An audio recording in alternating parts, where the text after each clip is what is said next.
How to do character color change effect in DaVinci Resolve. Right-click in the media pool and select New Fusion Composition. Double-click on the composition to open it on the Fusion page.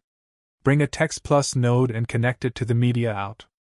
Select the text node, type some text, and change its style to your liking.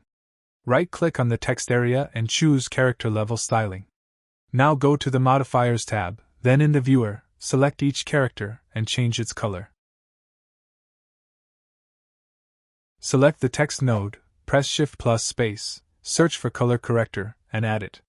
Select the color corrector node, and you can use hue to change the character's colors. So right-click on Hue and choose Modify with Shake. Now in the Modifiers tab, click on Recede button if you're not happy with the initial color of the characters. Also, you can set minimum to -1 to get a complete range of hue values. Now go back to Edit page and drag the composition into Timeline.